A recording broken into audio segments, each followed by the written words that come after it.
கிறிஸ்து உங்கள் அனைவருக்கும் சமாதானம் உண்டாவதாக. இன்றைய தியானத்திற்காக எடுத்துக்கொள்ளப்பட்ட வேத வசனம் நீதிமொழிகள் 10:27.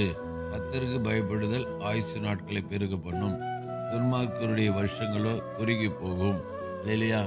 ஆகவே இந்த கர்த்தருக்கு பயப்படுகிற காரியத்தில் யோபு தான் நினைவுக்கு வருகிறார். யோபு பற்றி ஆண்டவரே இங்கே சாட்சி கொடுக்கிறத நாம் வாசிக்கிறோம். யோபு 1:8. கர்த்தர் சாத்தானை நோக்கி, என் தாசனாகிய யோபின் மேல் கவனம் வைத்தாயோ? உத்தமனும் சன்மார்க்கனும் தேவனுக்கு பயந்து பொல்லாப்புக்கு விலகுவனுமாகிய அவனைப் போல பூமியில் ஒருவனும் இல்லை என்றார். கர்த்தரை சாட்சி கொடுக்கிறார். யோபு எப்படிப்பட்டவன் சொல்லி, கர்த்தருக்கு பயப்படுகிறவன், தேவனுக்கு பயப்படுகிறவன்.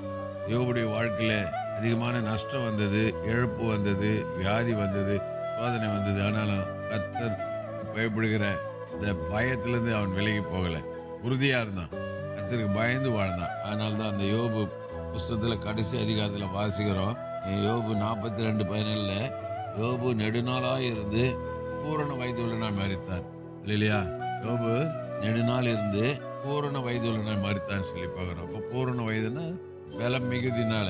இங்கே இசைக்கியா ராஜாவை கூட பார்க்குறோம், கடவுளுக்கு பயந்து வாழ்ந்தனால செத்து போகிற ஆளுக்கு ஆண்டவர் 15 வருஷத்தை கூட்டி கொடுத்துருக்கிறார். ஆக நம்ம கூட கர்த்தருக்கு பயந்து வாழும்போது நம்முடைய ஆயுசு நாட்கள் பெருக பண்ணுவார்.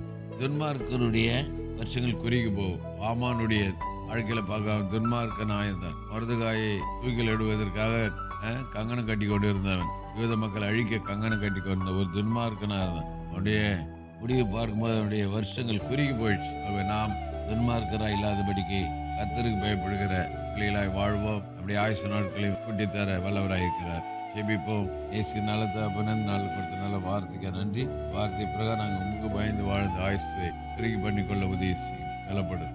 இயேசு நாமத்தில் பிதாவே, ஆமென். நம்முடைய கர்த்தரும் ரட்சகருமாகிய இயேசு கிறிஸ்துவின் கிருபையிலும் அவரை அறிகிற அறிவில் வளருங்கள். அவருக்கு இப்பொழுதும் என்றென்றைக்கு மகிமை உண்டாவதாக. நம்முடைய கர்த்தராகிய இயேசு கிறிஸ்துவின் கிருபை உங்கள் அனைவரோடு கூட இருப்பதாக. ஆமென், ஆமென், ஆமென்.